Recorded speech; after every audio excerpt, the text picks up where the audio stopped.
Kidlat News Updates. Mga balita ngayon, taguan ng armas at pampasabog ng NPA natuklasan sa Cagayan. 6.8 million pesos na halaga ng shabu na samsam, 3 tulak arestado sa Zamboanga City. MRT mananatiling may 14 na istasyon kabilang ang San Jose del Monte sa Bulacan ayon sa DOTR. Ako po si Cesar Soriano para ihatid ang nangungunang mga balita sa buong kapuluan ngayon. Narecover ng mga otoridad ang isang arms cache na pinaniniwala ang pagmamayari ng Communist Terrorist Group o CTG sa bulubunduking bahagi ng Barangay Viga, Lasam, Cagayan noong Mayo at 30.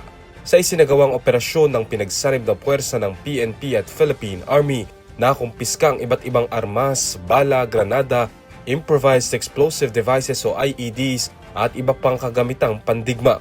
Ayon sa mga otoridad, natunton ang taguan sa tulong ng impormasyon mula sa isang dating rebelde na nagbalik loob sa pamahalaan. Ayon sa 2nd Cagayan Provincial Mobile Force Company, ang matagumpay na operasyon ay bunga ng matibay na koordinasyon ng mga unit para mapanatili ang kapayapaan at seguridad sa komunidad. 3 hinihinalang sangkot sa ilegal na droga ang naaresto matapos ang isinagawang buy-bust operation sa Barangay Canilar, Zamboanga City noong Sabado, Mayo at 30. Sa pangunguna ng PIDEA 9, katuwang ang City Drug Enforcement Unit ng Zamboanga City Police Office, nasamsam ang humigit kumulang 1 kilo ng hinihinalang shabu na may tinatayang street value na 6.8 million pesos. Kinilala ang mga suspects sa kanilang mga alias na Saddam, Ali Mokhtar at Musa. Nahaharap ang mga suspects sa kasong paglabag sa Republic Act 9165. Patuloy naman ang investigasyon upang matukoy ang iba pang posibleng kasabwat sa iligal na aktibidad ng mga naaresto. Nilinaw ng Department of Transportation o DOTR na mananatiling bahagi ng Metro Rail Transit 7 o MRT-7 ang San Jose del Monte o SJDM Station sa Bulacan, taliwas sa mga kumakalat na ulat na 13 istasyon lamang ang itutuloy sa proyekto.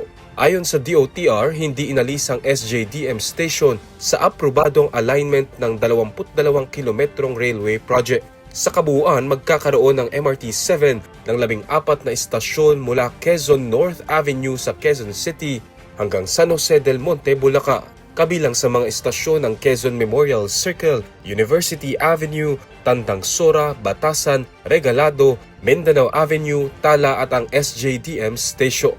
Inaasahang mapapabilis ng MRT-7 ang biyahe ng mga commuter mula Bulacan patungong Metro Manila at mabawasan ang pagsisikip ng trapiko sa mga pangunahing lansangan sa hilagang bahagi ng Kalakang, Maynila. Para sa Kidlat News Channel, ako si Renz Zalinon, nag-uulat. Ako po si Cesar Soriano kasama nyo sa bawat pagputo ng balita.